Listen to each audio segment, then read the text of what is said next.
Live from the backstretch at Saratoga, this is the Handicappers Report. The Handicappers Report is brought to you by Pinnell's Restaurant, a Saratoga tradition since 1922. 284 Jefferson Street, Saratoga, just minutes from the track. The new Capital OTB wagering platform. Bet any place, anytime with the new Capital OTB wagering platform. And CapitalOTBBet.com, the premier wagering site in New York State.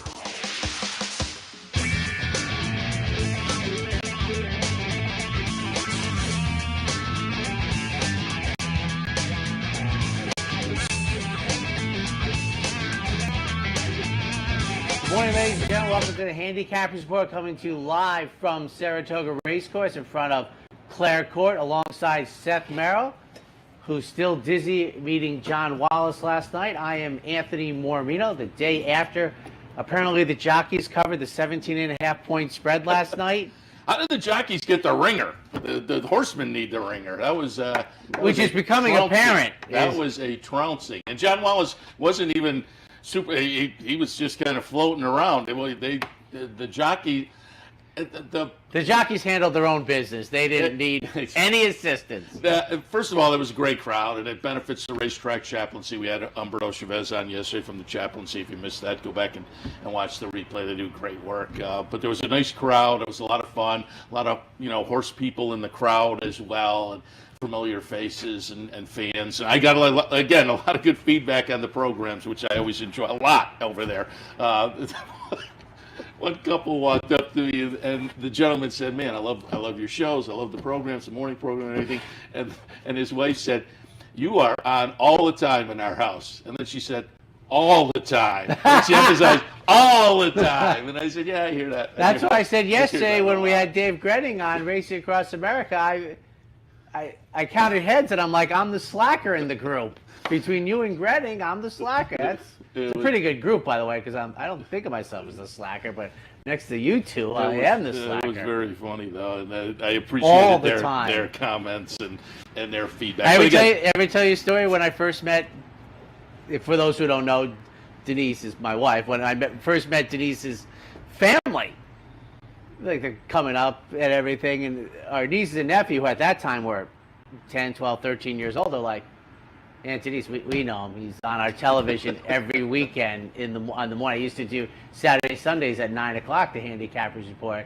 And my brother-in-laws, they all like horse racers. They're like, we know him. My wife's like, "What is it you do?" I said, "I told you I used to do this horse racing." So she didn't know? No, she likes horse racing, but my wife is a good runner. She used to work out at that time every Saturday and Sunday morning. So she knew like what I did, but I don't think she completely conceptualized. And then she didn't realize, like, my wife has three sisters and a brother.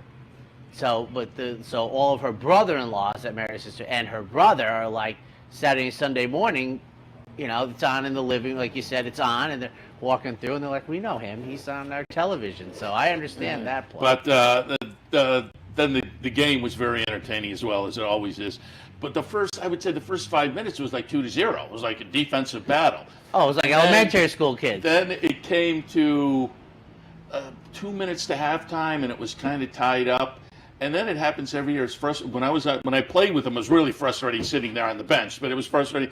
The horsemen just kind of forget the fundamentals for about 2 minutes and throw passes away, and the jockeys are raining down shot, and so they wound up with about an 8-point lead going into halftime.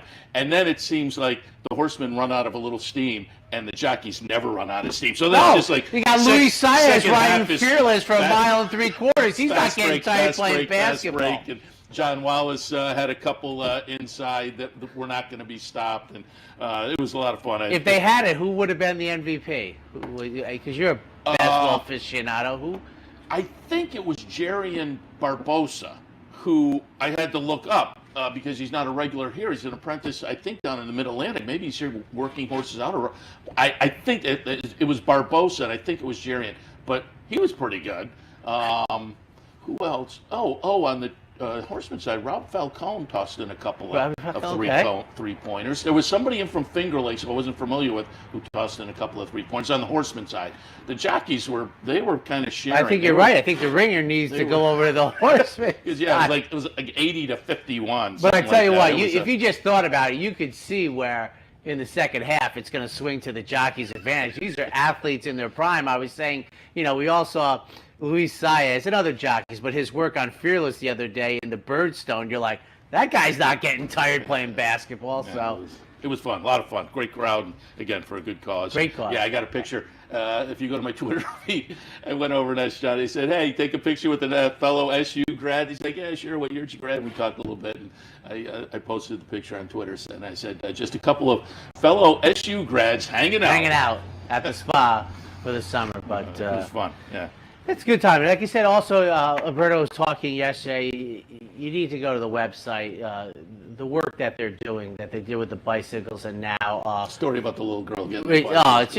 It's tremendous. And, you've seen probably around this school supplies backpack thing has become kind of a staple and a wonderful staple at that for young people who might need a little assistance and everything, where many of these athletes in their town that they're playing in their own hometowns are putting together these backpacks, which first off starts with a backpack that I can't speak for you, but I didn't have backpack until I was in college. It wasn't really necessary. But nowadays, anyone that has children knows you have to have the backpack, and obviously they're filling the backpack with the supplies. They're trying to add sneakers to the sneakers is the big thing, which I think is great too. And as you said, you can go to the website, type in Racetrack Chaplaincy of New York, and you'll find the website. But there are ways to donate to the sneaker drive as well. So and I always tell people that we obviously get many added benefits for what we do. First off, this set, it's not free reign. You just can't walk back here. But my point is,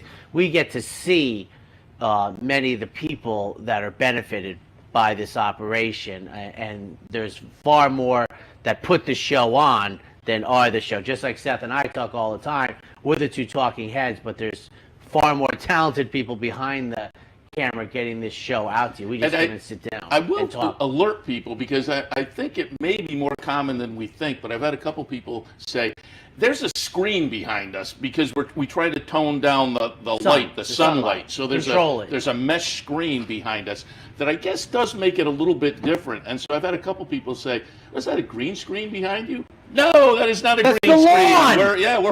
We're right there. This is not superimposed. Those horses are 5 steps back. Those horses are working out right now. I have to tell you something, because Capital's been here. Well, this is my 25th summer, and they've been here longer than that. But they used to not mow it all the time. It's now always mowed, but it used to be, I used to call it the meadows. It grew freely, and by about the 4th week, it'd be up to my kneecap when I used to stand out there in the sunlight for the live shot. But no, that's the real deal. That's the sod, and then you have the track, and no, that's just. We're really here. Yes, we are really here, and it's wonderful. But I was saying yesterday with Umberto, you walk up here, and sometimes, the old days we used to do a bankroll on weekends here, and when it was my turn after these shows, I'd walk up there and get lunch. Basically buy lunch for the guys, and it's a completely different operation. It's run by the backstretch people, and it's wonderful. And I see a lot of people in the morning doing it. Let me toss out, coming up top of the hour, Racing Across America. Should be a fun show this morning. Tom Law will kick us off. Fridays means a visit from the Saratoga Special guys. Tom Law will fill in that spot here. Always a lot of fun. But then our kind of our annual visit, but with the pandemic, we missed maybe the past couple of years, but they're in town for the Whitney, obviously, on NBC. Randy Moss and Jerry Bailey will join us this morning. That's always a lot of fun. And then a little later on, Michelle Giangiulio trains from Marshall Graham, who we had on the other day, 10 Strike Racing. She had a nice win just a couple of days ago with Tiergan. So we'll talk about that and more coming up. So it was about 1-2 the other day. And known commodity down the road. And I'm just going to alert Dino that I do now have you in my ear. So whatever you did worked. As we said, they got a lot of game behind the camera here.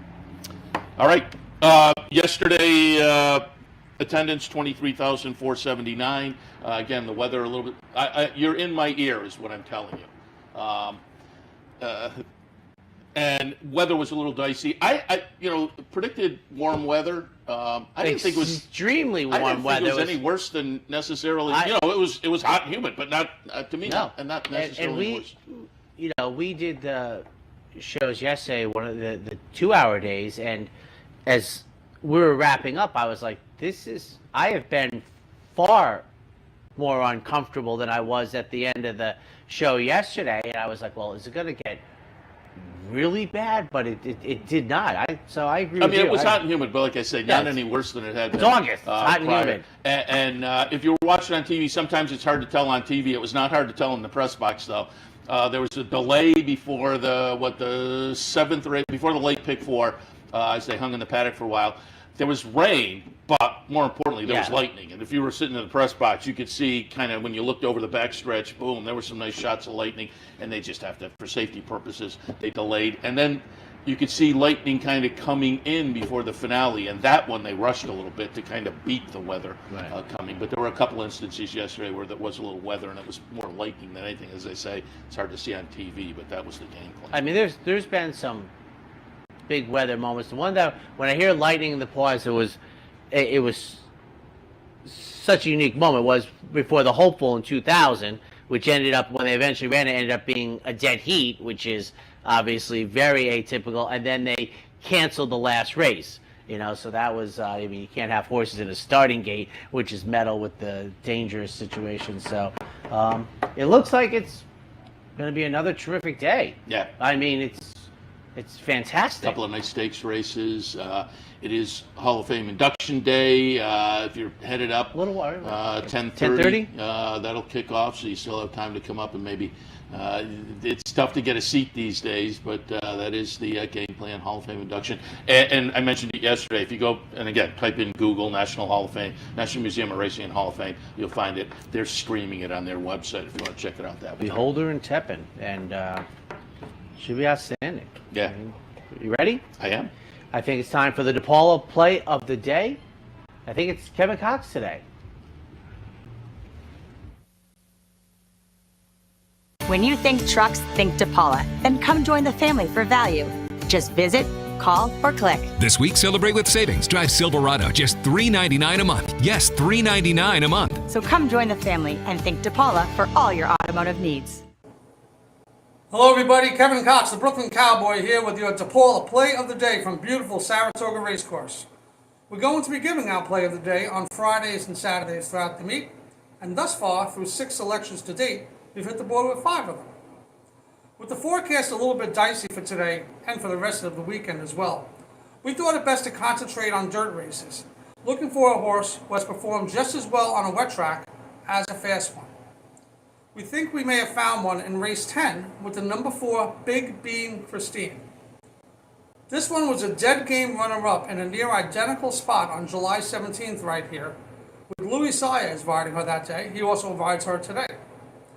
There isn't much competition here for her to worry about. And additionally, what we like is that although this barn is ice cold, they haven't won a race in 2.5 years, encompassing 47 races. By using the DRF formulator, we were able to ascertain a statistic that this trainer, Bruce Goman, is good at. Over the last 5 years, when it comes to his dirt stock, at 6-1 or less, coming off of breaks less than 38 days, who have hit the money last time out, over 5 starts, he has 2 wins, 2 seconds, and a third. That's not too bad. 100% in the money rate with a couple of winners as well. Like we said, there are no world beaters signed on here, and you're probably going to get 2-1, but we'll look for what should be some sure money. So our Depaulo Play of the Day, race number 10 at Saratoga, number 4, Big Bean Christine. When you think trucks, think Depaulo. Then come join the family for value. Just visit, call, or click. This week, celebrate with savings. Drive Equinox, just $259 a month. Yes, $259 a month. So come join the family and think Depaulo for all your automotive needs. Welcome back, ladies and gentlemen, to the Handicappers Report. I want to thank the good people at Depaulo Chevrolet for their sponsorship of the Play of the Day. And The opener this afternoon, starter handicap. I think this is the second one, first one for girls. So we've had starter allowances become popular, but no burn for Oscar Merrow III won the other starter handicap. We have this one for Phillies and Merrow racing right out front, outside our front door, 7/8. 5, 1, 2, and 6. Customer experience first off the claim for Chris Engelhardt, who was at the game in the stands last night with the Engelhardt clan and Mitch. And he's the dad, right? Yeah. Chris's dad. Yeah. Mitch Levitas, who always does a great job doing the commentary, was like, oh, we have 15 Engelhardts playing with us tonight. There was actually only a couple. It was Jeremiah, and I think it was Jeremiah's kids there, and it must have been Jeremiah's younger brother. And they were the kids were chanting for the uncle to score. We had a nice little cheering section right near me last night. Apparently didn't score enough baskets. It was unfortunately, they got a little quiet about the fourth quarter. You said Jeremiah's a tough rebounder? Oh yeah. He's definitely watch out for the elbows underneath. But the Chris Engelhardt horse, first off the claim, I think is a good fit with this bunch. 2-1 on the morning line. Master of the obvious here. That said, second choice, Well Spent, who I have underneath, off the claim for the aforementioned Marshall Graham and 10 Strike, I think is also a player. I just thought more consistently customer experience was throwing the better numbers. So to me, and I'll be interested to see where the betting public goes, but to me, customer experience, again, a slight edge, Well Spent, certainly off the last effort, deserves consideration, though. It was a nice win at Churchill with a solid number versus these. But again, it was really literally the best number on the page going down the races that are showing up on the page. Somewhere there was a lifetime best that was 1 point higher.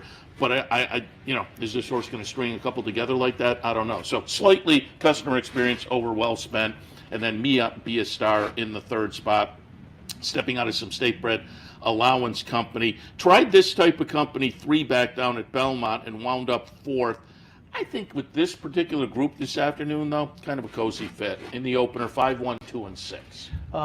We agree, obviously. I thought the difference was probably at the post position draw, that customer experience. He gets the outside, and he has some forward speed. You got to believe that Dylan Davis is going to use, and I think that is an advantage over the position that Javier Castellano is going to be put in by drawing the rail, going 7/8.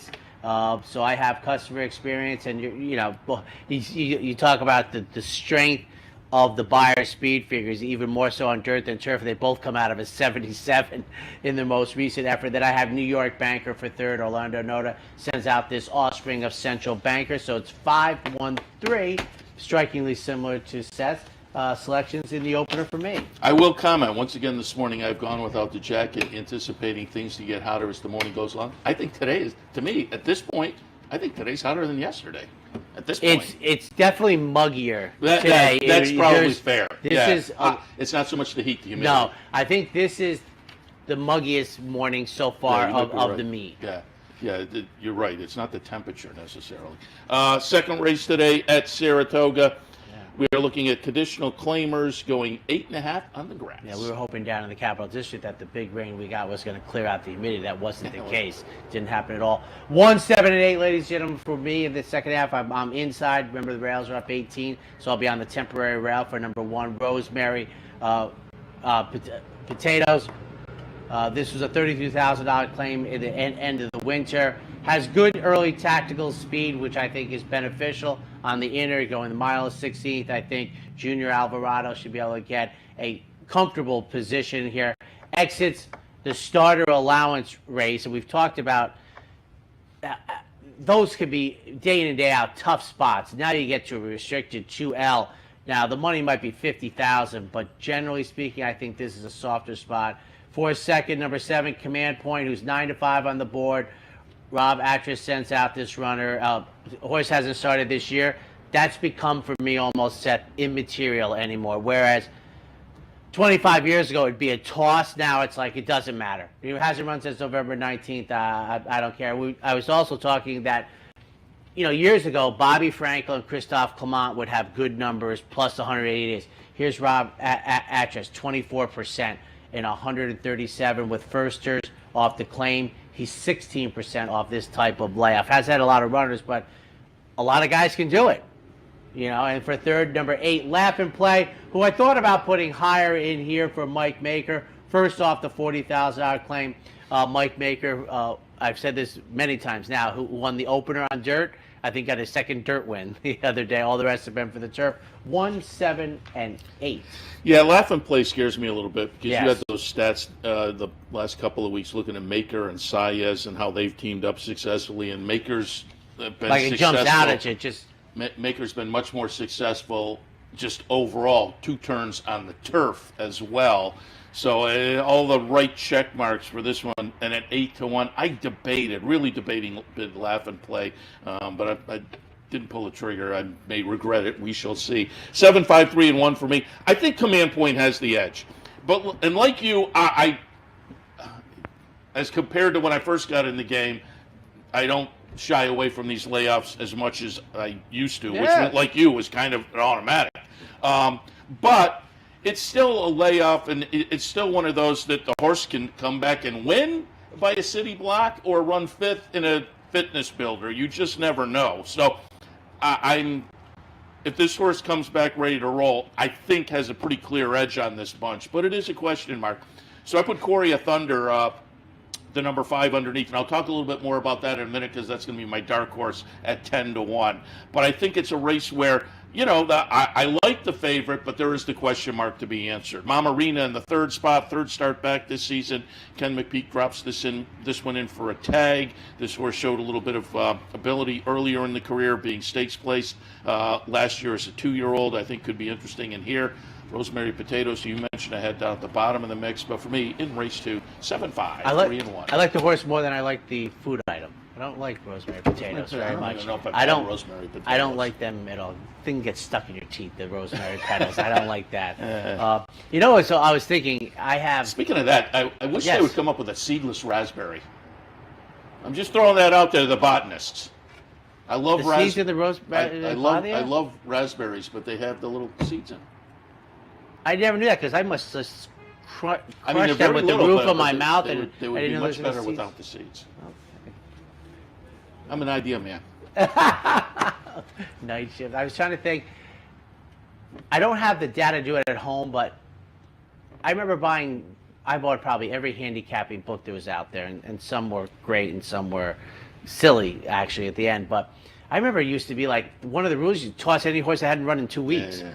You just like, and I would love to have the time. I do have the inclination. I don't have the time to really look at about 5 years worth of records from Aqueducts, Main Track, and Belmont, and see how many horses won races greater than 14 days layoff, and now that's so laughable. On to the 3rd State Breds. Maiden Claimers in for a tag at 25, racing 6.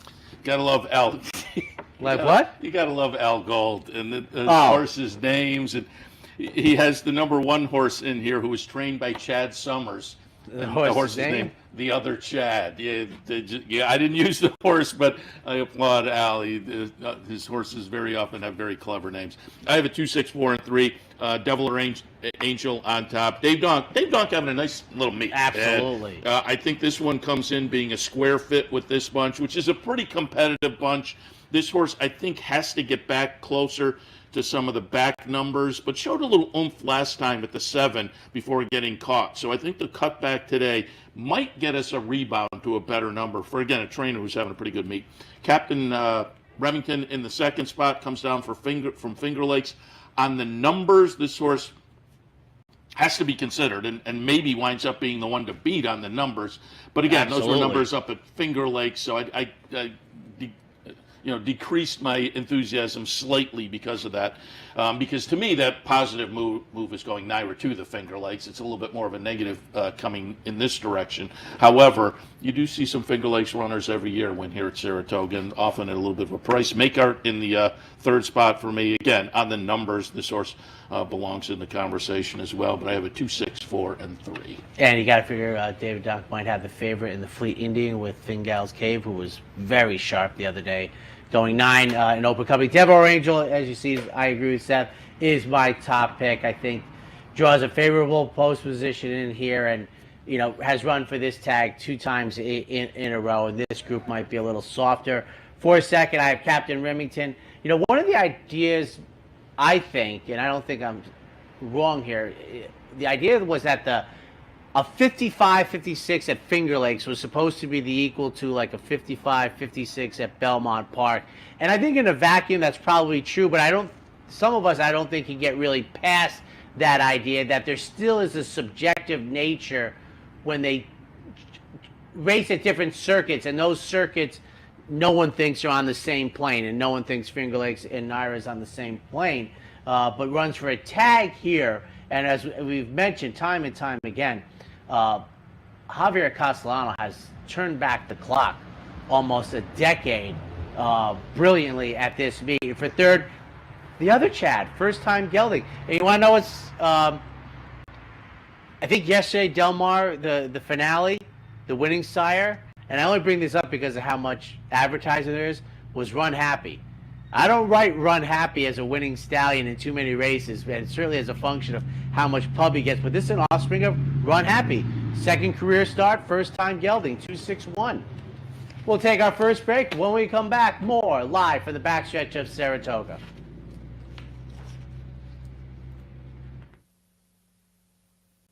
A day at the track isn't complete without a night at the Horseshoe. Great food, hot music, and cold drinks. So why go downtown when all the action's just across from the track? The Horseshoe Inn at the corner of Nelson and Gridley.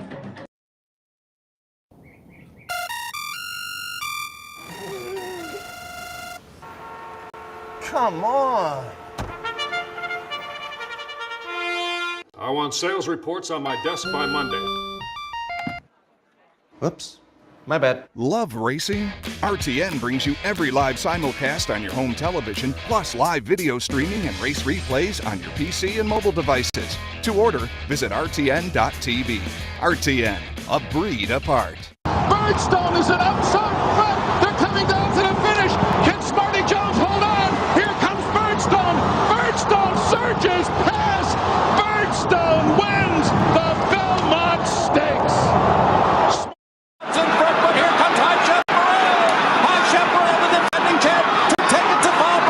These two arch rivals head to head with Joe Hart bearing down on them. It's going to be a three-horse photo finish in the turn. Here's the wire. Photo finish. Having trouble finding us? It's actually quite simple. Whether online or on your TV, it's never been easier to watch and wager on championship horse racing with Capital OTB. Simply log on to capitalotbbet.com. There you can watch our morning shows, live stream races, and wager on our state-of-the-art wagering platform. You can also watch from the comfort of your home on Spectrum Cable Channel 1250 or Fios Channel 467, and win more with Capital OTB. Welcome back to Handicappers Report on this Friday morning. As usual, after the break, and as you see on the screen, it is time now for the Dark Horse Play of the Day. We were happy to have Marianne Barker and Maddie Zanetti in yesterday, the proprietors of Dark Horse Mercantile, and hopefully you got a little insight into the ownership of that store and impressions, and maybe also got a little impetus to go down and visit, because, again, you will enjoy yourself if you do. Dark Horse Play of the Day today, as I mentioned a little bit earlier, horse number 5 in race number 2, Coria Thunder. I have Command Point on top, but as I say, Command Point off the layoff is a little bit of a question mark. Once you get past that one and the numbers that one throws, the race becomes a little more of a puzzle. And I think Coria Thunder, I think the 10-1 morning line is generous for a horse that I think is very playable. Anthony mentioned Castellano, who is in career form right now up here. Jumps back on board after having won on this one last time. Claimed out of that. Trainer's very good off the claim. So it's a horse that's in really good form. Over the past few starts, 2 close-up seconds, followed by that win. The buyer number moving in the right direction in each of those starts. Castellano on board for the win, stays on board today. Trainer good off the claim. I think there are a lot of things to like, not the least of which is the price, 10-1. So we'll go with race number 2, horse number 5, Coria Thunder, as our Dark Horse Play of the Day today. And yesterday's Dark Horse, Illicit in the second race, takes the lead out of the gate, turns for home. I'm up at the window, ready to cash my ticket.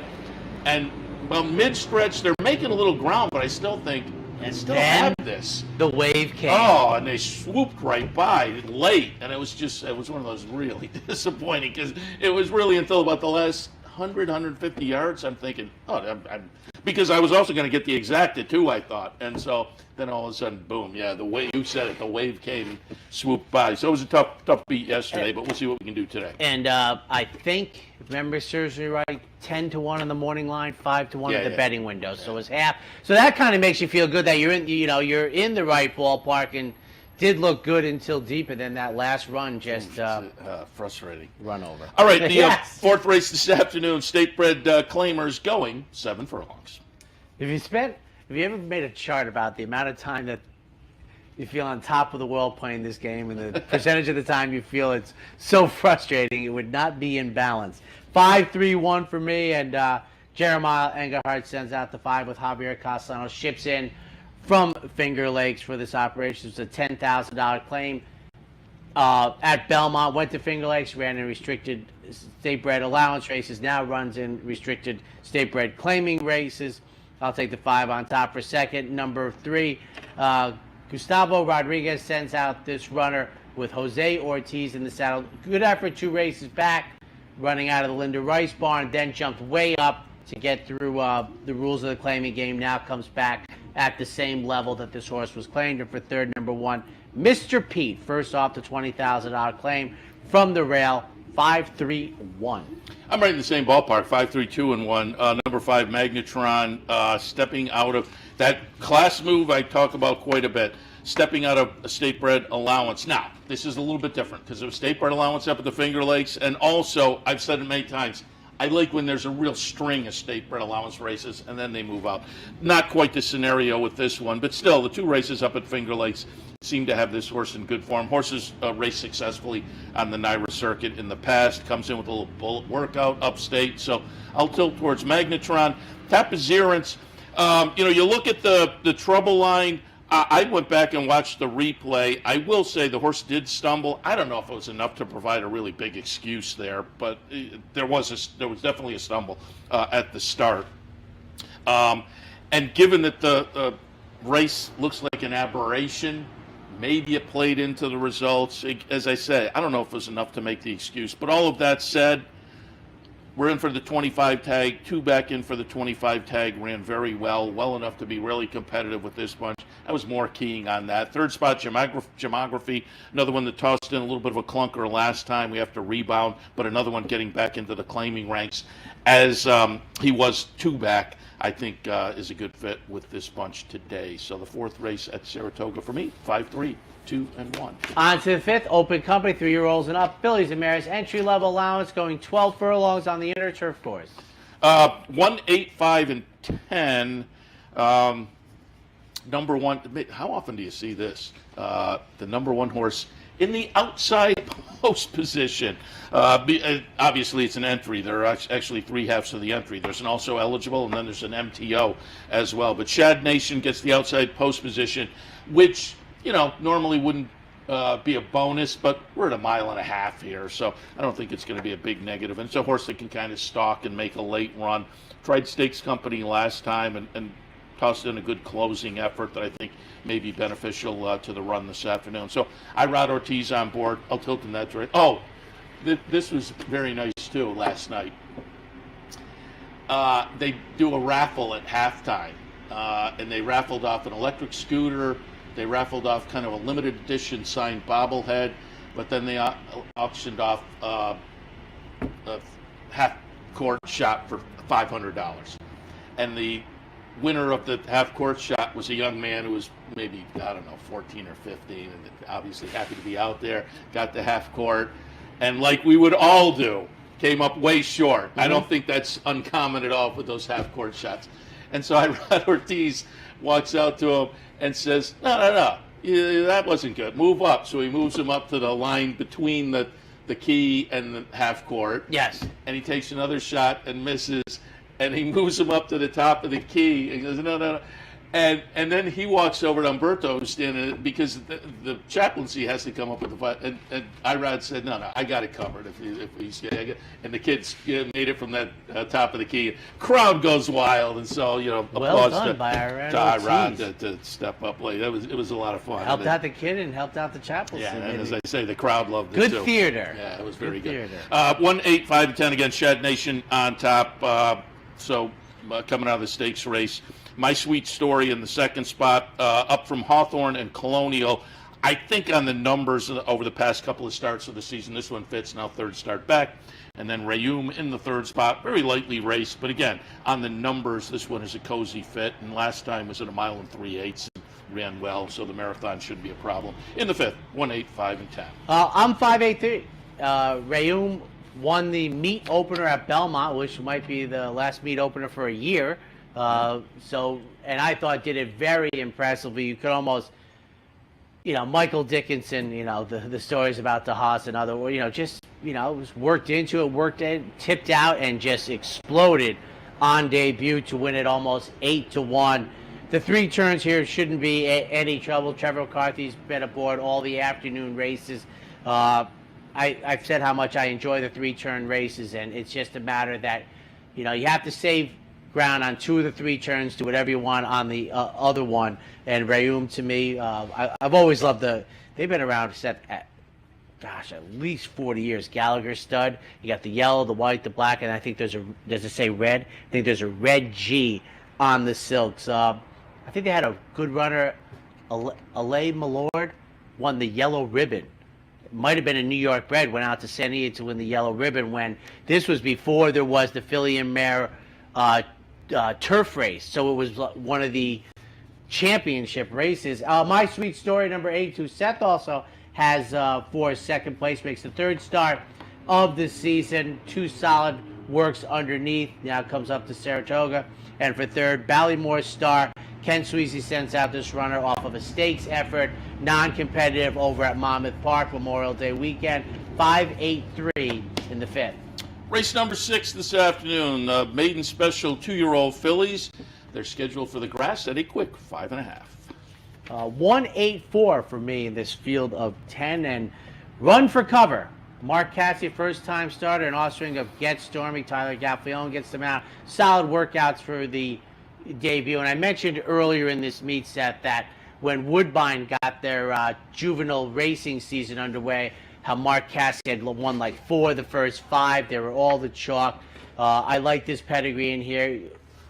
You're going to have to scoot from the one post position. You don't necessarily have to take the lead, but you got to have forward position and make others use more energy to get in front of you and drop over. Stellar Lady, number 8, is my second pick. Ken McPeak's offspring of Shackelford makes the second career start after a positive debut at 14-1. For third, a firster, number 4, Aztec Knights for Wayne Catalano.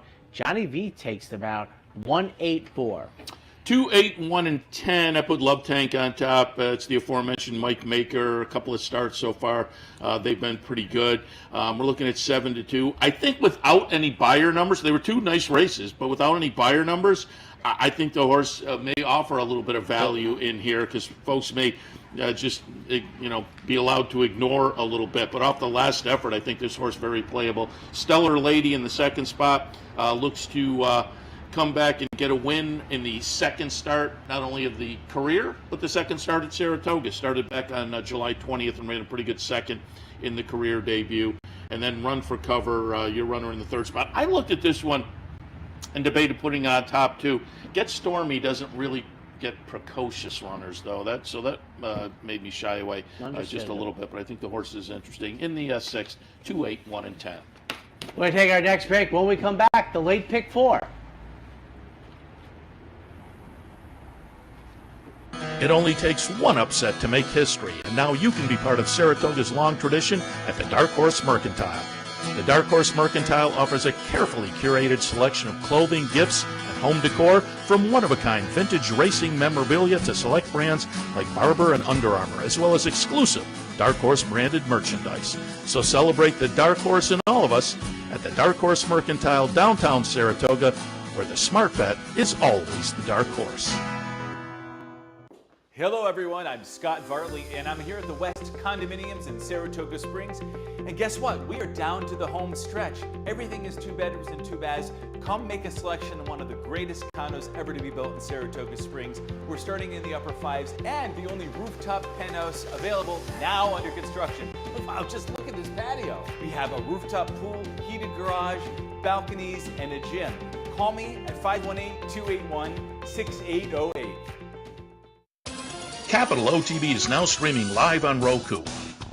The RTN Racing channel on Roku lets you watch OTB TV live through your Roku device or your Amazon Fire Stick, rather than being limited to computers and mobile devices, which means you can now watch OTB live wherever you are. Simply open Roku, scroll to find the RTN channel, then click on OTB TV. OTB TV on Roku. Try it now.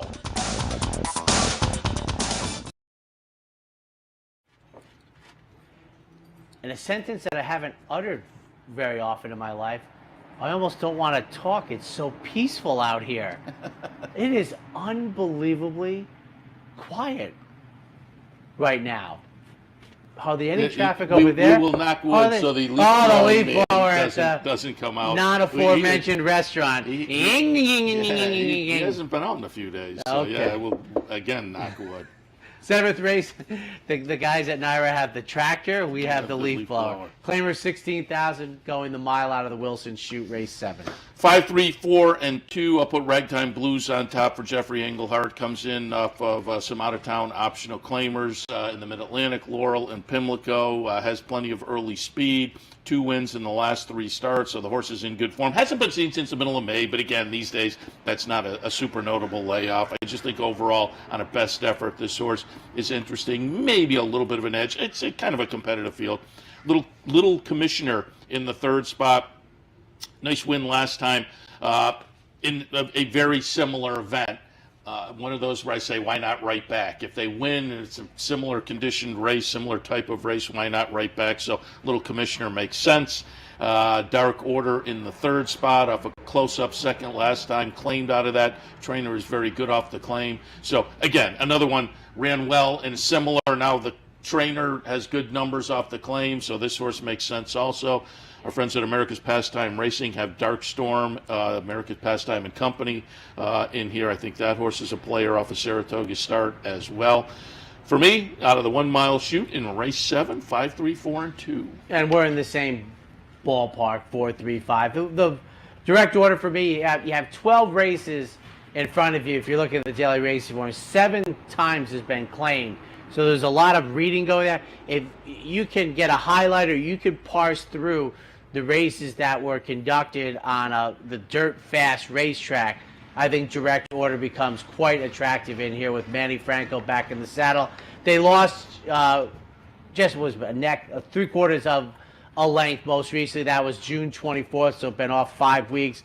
Direct order, my top pick for second. Number 3, Little Commissioner, going out for Rob Atras, who's had a quiet meet in here. Makes the 2nd start since May. 1 at this level at Belmont, going 7/8. And for 3rd, number 5, Ragtime Blues.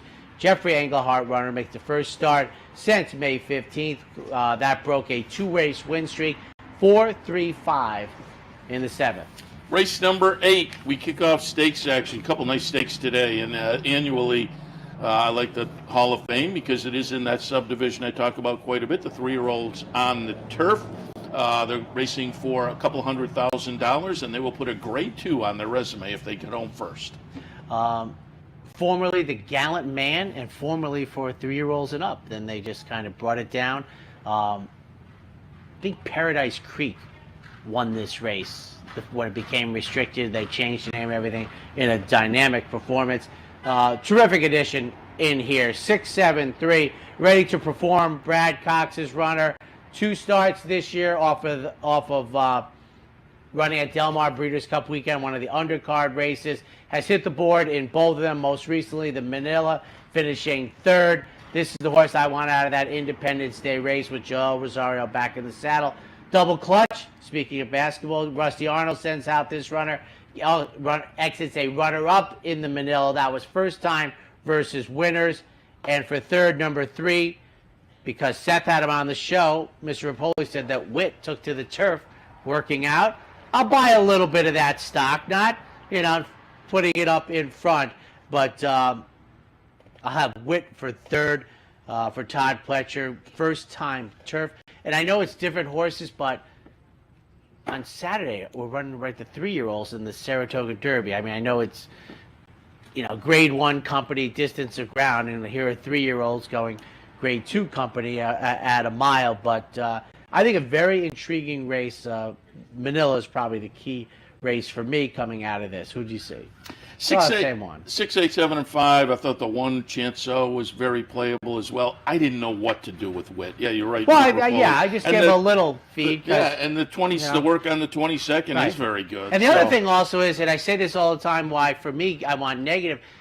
Witt might be very good on the turf. This might be the start of something good, but some of these others are pretty good maybe on turf too. When we get to this time of year, you get through the Triple Crown, very often you see horses like Witt that were knocking heads with some of the better horses in the division on dirt, and they move over to turf. Sometimes they're just better than the turf runners. That may be the case with Witt, but I went back and forth, eventually didn't use them. I have Ready to Perform on top, coming out of that third in the Manila last time. A good second before that down at Pimlico in a stake. I think third start back for Brad Cox. Set to run well this afternoon. Celestial City in the second spot. Good second, 2 back. Nice third last time. Seems to be moving in the right direction for Shug, and I think will be heard from in the lane. And then in the third spot, Double Clutch goes out for Rusty Arnold. 3 starts. Couple of good efforts at the maiden ranks and broke through the second try. And then they got ambitious and tried the Manila and ran a good second. So I think we'll benefit from that stakes try last time and should move forward. As I say, Stolen Base is interesting. Chanceau, what do I do with Witt? This is a fun and very Tis the Bomb, very intriguing edition of the Hall of Fame. 6, 8, 7, and 5. To me, what's interesting about Witt is there's some parallel with Lore. If you remember, Lore set a track record his debut as a juvenile. He dead heated to win the Gotham. Witt won the Bayshore. Didn't really know what to do. Lore didn't run at Saratoga his 3-year-old season. I think he ran in the Woody Stevens now, but the old Reaver Ridge. And I always wanted to ask Jug what he thought he was going to get Lore in the fall when he put him on turf the first time, if he thought he was going to get what he got. But Witt, it's kind of similar in there. Seth mentioned the quality stakes races. Up next, the Troy, grade 3, 5.5. This has become a fun race too. Yes, it has. Every year. Found his place right away. Yeah. 5, 4, 6, and 3. Golden Pal. I'm going to draw a line through the the Ascot race. Horse is just too good to buy into that. The races just before, particularly the seasonal debut at Keeneland. 110 buyer, won very easily. 2 for 2 up here at Saratoga. I couldn't get past Golden Pal. I'd like to be clever, but it just, again, I think this horse is going to rebound very nicely. Second spot, Karatari, goes out for Brian Lynch. I've said it many times. Turf sprinting is a specialty. Turf sprinting at the stakes level, even more so. And this horse is proven in that category or those categories. Ran a nice little second in this race last year with a 102 buyer. I think becomes perhaps on an effort like that a little bit of a nemesis perhaps for Golden Pal in here. True Valor in the third spot. The third place finish to Casa Creed in the Jaipur last time I thought was a very good effort and one to build on now in the third start back this season. So Grand Motion Straney also has the potential to be kind of interesting in here. But again, I couldn't really get past Golden Pal. 5, 4, 6, and 3. I agree. I think the first year they ran the Troy might have been a mile. Then they found this sprint and it just has taken off. Golden Pal, to me, if everything Seth said, you draw the line off the Royal Oscar. I mean, the race, they're off, you lose. It's just unfortunate. But an outstanding sprinter, 1-2 on the morning line for Irad Ortiz. I saw it the same way. If the race goes through Golden Pal, maybe if you want to get cute, put the 4 on top. All right. Not quite a leaf blower, but okay. And for third, number 3, Azrak going out from Michael Trambetta. Golden Pal, one of the outstanding runners, really, at what he does in the world. We'll see him on display on a Friday. 5-4-3. We're up to our final break. When we come back, the finale.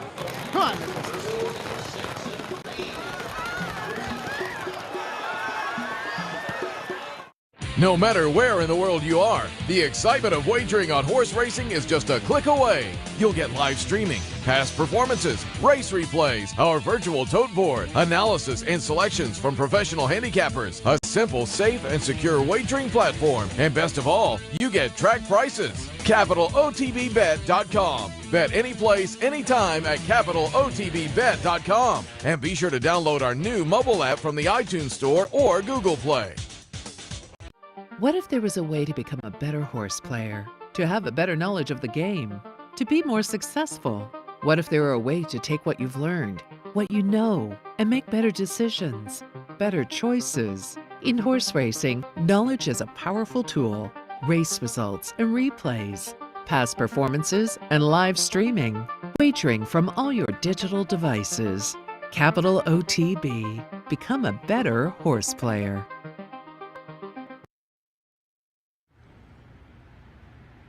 Welcome back to the Handicappers Report on this Friday. Again, another nice day. If you want to come up to the track, you will enjoy your afternoon. We went over the 2 nice stakes they have on the schedule today, and the Hall of Fame inductions. It's going to be a nice day up here at Saratoga as we head into Sales Week next week. I always say that's a fun weekend. If you get a chance, maybe come up to the sales. We'll try to plug somebody from the sales in this weekend, too, to kind of talk about maybe some of the horses to watch going through the You week. go over, right? I do. Yes. I'm a fan of Sales Week. I would say if you're coming up, one of the best weeks to come up and enjoy the sales. You look through the book, and it helps you also learn a little bit about the breeding aspect of the game just by looking at the book and watching the evening go by. All right, the 10th and final today go off at about 6:15 on Friday afternoon/evening. State-bred maiden claimers going 7 furlongs. And joining Kevin Cox in the Depaulo play of the day, I am Big Bean Christine. Bruce Grossman sends out this one after just getting beat with Luis Saez aboard. That was on July 17th. That was the first, I'm thinking Sunday? That was Sunday, the first Sunday of the meet. Lost a crosstalk that afternoon, did much of the dirty work, good running. Now, this is the 11th career start, has hit the board in 6 of the previous, so they're getting checks, but you don't want to be a bridesmaid too often. Hopefully today is the day for number 4, Big Bean Christine. For second on the outside, Jet Set Julia, Rudy Rodriguez, who is mired in a rough patch here. Daily racing form that I'm looking at has 0 for 31. This runner hit the board in the debut. Not so good the last 2 races. And for third, number 6, Wicked Lady, running for a tag for the first time for Ken McPeak. 496.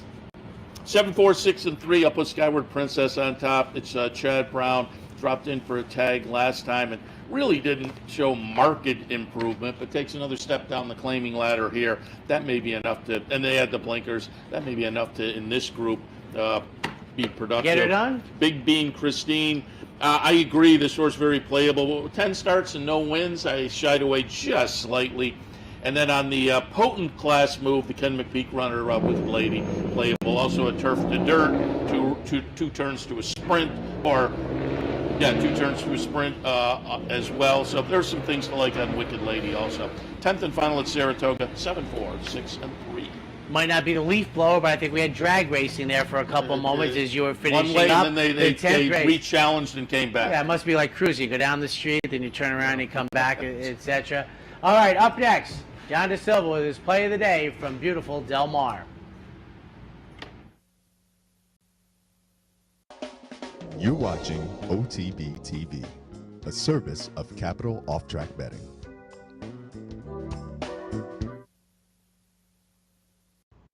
Good afternoon, racing fans.